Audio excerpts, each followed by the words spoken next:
Everyone, welcome back to train your brain. आज हम बात करेंगे फाइनेंशियल मैनेजमेंट के अंदर ही थर्ड और लास्ट जो हमारा डिसीजन है आज का, that is investment decision. Investment decision बहुत ही वर्ड से ही समझ में आ रहा है। ये वो डिसीजन है जिसमें एक फर्म, एक कंपनी ये डिसाइड करती है कि जो भी उन्होंने मनी को रेज़ किया है, शेयर से, डिवेंचर से, जिस भी सोर्स से उन्होंने मनी को रेज़ किया है, उस पैसे को वो कौन से इन्वेस्टमेंट करें। उस पैसे से वो कोई लार्ज स्केल का बिजनेस स्टार्ट करें, या फिर वो कोई मशीन खरीदें, या फिर कोई वो पुरानी मशीन को रिप्लेस करें। क्या काम करना चाहिए उस पैसे से, उसी के बारे में आज हम बात करेंगे। तो चलिए स्टार्ट करते हैं। इन्वेस्टमेंट डिसीजन की शुरुआत कर रहे हैं। इसका क्या मतलब है? Where to invest resources to get the maximum possible return. आप देख सकते हो मैंने मैक्सिमम वर्ड को थोड़ा सा और ब्रॉड लिखा है। रीज़न यही है, हम ये चाहते हैं कि हमारे जो भी रिसोर्सेज हैं, जो भी हमारे मॉनेटरी रिसोर्सेज हैं, उनको इस तरह से इन्वेस्ट किया जाए कि हमें मैक्सिमम पॉसिबल रिटर्न मिले, हमें उससे मैक्सिमम इंटरेस्ट या जो भी रिटर्न्स आ रहे हैं वो हमें जितना पॉसिबल हो सके उतना ज़्यादा मिले।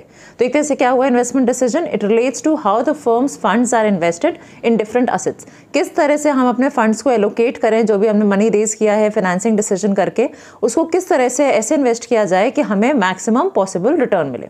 तो अब देखो, इन्वेस्टमेंट डिसीजन में दो पार्ट्स होते हैं, दो तरह के डिसीजंस आते हैं। एक होता है लॉन्ग टर्म, एक होता है शॉर्ट टर्म। जो लॉन्ग टर्म डिसीजन है उसका दूसरा नाम क्या है? Capital budgeting. इसको हम कैपिटल बजटिंग भी बोलते हैं। इसमें एग्जाम्पल्स हैं कुछ, जैसे कि देखिए परचेज ऑफ न्यू मशीन हुआ, रिप्लेसिंग एन एग्जिस्टिंग वन। कोई पुरानी मशीन को आपने हटा के कोई नई मशीन खरीदी, या कोई नया आपने ऑल टुगेदर एक नया ब्रांच स्टार्ट किया। ये बेसिकली आपके long term capital budgeting decision में आते हैं। शॉर्ट टर्म में क्या आता है? जो पैसा आप कैश के लिए रखते हो, इन्वेंट्री जो आपका स्टॉक है उसमें जो पैसा इन्वेस्ट करते हो, जो आपको डेटर्स से लेना है, ये सारा आपका short term working capital decision में आता है। अब आगे बात करते हैं, जो कैपिटल बजटिंग डिसीजन होते हैं वो अफेक्ट करते हैं एक फर्म की अर्निंग कैपेसिटी को इन द लॉन्ग रन। तो तुरंत तो वो खर्चे की चीज़ें हैं। आप देखोगे कोई मशीन हम खरीद रहे हैं, कोई नया ब्रांच हम स्टार्ट कर रहे हैं, तो उसमें इनिशियली बहुत ज़्यादा इन्वेस्टमेंट होता है ये, बट लॉन्ग रन में वो आपको बेनिफिट देता है। तो इसलिए ये ध्यान रखिएगा, ये अर्निंग कैपेसिटी को इन्फ्लुएंस तो करता है, बट लॉन्ग रन में आपको इसके रिटर्न्स मिलने शुरू होते हैं। और किस तरह से होता है? एक इन्वेस्टमेंट डिसीजन जो है, खासतौर से कैपिटल बजटिंग की बात करें तो वो आपके साइज ऑफ असेट, प्रॉफिटेबिलिटी और कॉम्पिटिटिवनेस को अफेक्ट करता है। आप कौन सा असेट ले रहे हो, वो कितना आपके प्रॉफिट को अफेक्ट करेगा, वो आपके कंपटीशन को भी अफेक्ट करेगा। तो इन चीज़ों को आपको ध्यान में रखना है before you go for any long term capital budgeting decision. Moreover, जब हम शॉर्ट टर्म डिसीजन की बात करते हैं तो ये अफेक्ट करता है हमारे लिक्विडिटी और प्रॉफिटेबिलिटी को। आप देखो, प्रॉफिटेबिलिटी को हमारे दोनों ही डिसीजन अफेक्ट करते हैं। तो जब भी कोई फाइनेंशियल मैनेजर को डिसीजन लेना है तो उसको प्रॉफिटेबिलिटी पॉइंट ऑफ व्यू से दोनों ही डिसीजंस को बहुत ही ध्यान से, वेरी कीनली उसको इन डिसीजंस को एग्जीक्यूट करना है। लिक्विडिटी का मतलब है कि कितनी जल्दी आप असेट को चेंज कर सकते हो इनटू कैश।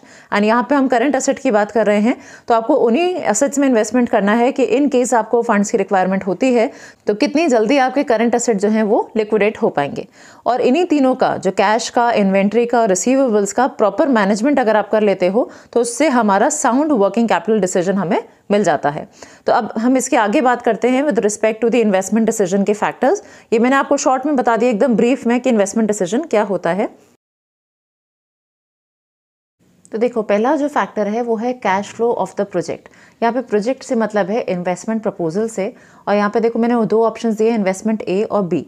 तो इसको आप एग्जाम्पल लेके चलो कि मान लो कोई कंपनी है, उसके पास दो ऑप्शंस है, कहीं पे ब्रांच खोलने वाले हैं, ए वाली प्लेस पे खोलें या बी वाली प्लेस पे। तो वो क्या करते हैं, पहले अपने जितने भी उनके रिसीप्ट और एक्सपेंडिचर्स की सीरीज़ हैं उनको पहले वो जज करते हैं। तो इसे कहते हैं कैश इनफ्लो एंड आउटफ्लो। जो सीरीज़ हैं उनको आप एक बार जज करते हो, इनको एस्टिमेट करते हो पहले। तो मान के चल रहे हैं, मैंने आपको एक कैलेंडर ईयर का यहाँ पे दिखा दिया है। तो मान लीजिए जनवरी में दोनों जगह अगर आप इन्वेस्टमेंट करते हैं, इक्वल अमाउंट ऑफ इन्वेस्टमेंट करते हैं, तो आपने देखा कि जो इन्वेस्टमेंट ए है वहाँ पर हमें ऑलमोस्ट, देखिए कि जो मई का मंथ है उसमें हमें रिटर्न्स आने शुरू हो रहे हैं। सेकंड वाला ऑप्शन है उसमें हमें रिटर्न्स ज़्यादा मिल रहे हैं, जबकि जो पहला वाला ऑप्शन है हमारा इन्वेस्टमेंट ए का, वहाँ पे हमें रिटर्न्स कम मिल रहे हैं एंड बट वो जल्दी मिल रहे हैं। तो कौन सी डिसीजन को से ऑप्ट करना चाहिए? उसमें क्या होता है, देखिए मैंने यहाँ पर लिखा भी हुआ है, the faster the returns the better. तो चाहे आपके पास कम रिटर्न्स आ रहे हैं, स्टिल अगर जल्दी आ रहे हैं तो आप उस वाले ऑप्शन को ऑप्ट करते हो। सेकेंड पॉइंट को देखते हैं। सेकेंड है रेट ऑफ रिटर्न। यहाँ पे हम कह रहे हैं expected returns from each proposal. तो अगर मेरे पास दो ऑप्शंस हैं कि मैं कौन से प्रोजेक्ट में इन्वेस्टमेंट करूँ, तो I will analyse the return and risk capacity of that firm. तो रिटर्न आप देखो यहाँ पे मान के चल रहे हैं कि एक फर्म जो है वो हमें 12% दे रही है इन्वेस्टमेंट अगर वहाँ पे करते हैं, और दूसरी जगह या दूसरी फर्म में या दूसरे ब्रांच को अगर हम खोलते हैं तो वहाँ पे हमें जो रिटर्न आ रहा है दैट इज़ 10%। तो दोनों ही जगह में आप देखो रिटर्न हमें ए प्रोजेक्ट पे ज़्यादा मिल रहा है, और रिस्क हम अजम्पशन लेके चल रहे हैं कि दोनों जगह सेम है, या मान लीजिए एक्चुअल में दोनों जगह जो रिस्क हमने एनालिसिस करी उसके हिसाब से सेम जा रहा है। तो ये बहुत ही नॉर्मल सा समझ में आ रहा है कि जो ए प्रोजेक्ट है उसमें हम इन्वेस्टमेंट करेंगे। तीसरा आता है इन्वेस्टमेंट क्राइटेरिया इन्वॉल्व। इसका ये मतलब होता है कि आपको देखना है जब भी आप कोई दो प्रपोजल्स को कंपेयर कर रहे हो इन्वेस्टमेंट के ऑप्शन से, तो आपका जो कंपैरिजन का जो टूल है, जो बजटरी टेक्निक आप यूज़ कर रहे हो, वो दोनों ही प्रपोजल्स में आपको सेम यूज़ करनी है। जैसे मैंने यहाँ पे आपको एनपीवी मेथड का एक फॉर्मूला दिखा दिया यहाँ पर। तो ये जो सीटी है ये हमारे बेसिकली जो हमें कैश रिसीव हो रहा है वो है, जो सीओ है वो हमारा इनिशियल इन्वेस्टमेंट है, और जो टी है वो नंबर ऑफ टाइम पीरियड्स को डिनोट कर रहा है। और इसी तरह से जब हम आईआरआर को यूज़ करते हैं तो आईआरआर मेथड भी क्या शो करता है, तो जैसे मैंने यहाँ पे एग्जांपल लिया है कि क्या हमें एक नया पावर प्लांट खोलना चाहिए या फिर हमें जो पुराना पावर प्लांट है उसी को रिनोवेट करना चाहिए। तो इस तरह के जो डिसीजंस होते हैं वो हम आईआरआर से सॉल्व कर सकते हैं। जैसे मेक एंड बाय वाला होता है, या शट डाउन, या उसे कंटिन्यू का ऑप्शन वाले हमारे पास ऑप्शंस आते हैं किसी बिजनेस में। तो ये सारे आप डिसीजंस ले सकते हो, इन्वेस्टमेंट के डिसीजंस ये कहलाते हैं।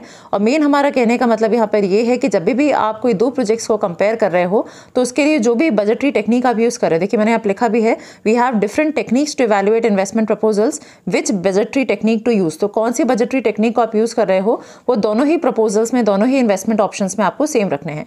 तो यहाँ पे ये तीन हमने कवर करे हैं, cash flow of the project, second हमने बात करी रेट ऑफ रिटर्न की, और तीसरी हमने बात करी है इन्वेस्टमेंट क्राइटेरिया इन्वॉल्व के बारे में। सो आई होप आपको इन्वेस्टमेंट डिसीजन के बारे में आज पता चला होगा, क्यों करा जाता है ये डिसीजन, कितने टाइप्स होते हैं, क्या क्या इंपॉर्टेंट फैक्टर्स हैं जो कि एक इन्वेस्टमेंट डिसीजन को इन्फ्लुएंस करते हैं। आगे हम फाइनेंशियल मैनेजमेंट में और भी बहुत सारे टॉपिक्स हैं जिनके बारे में बात करेंगे। Till then stay safe, take care, bye bye.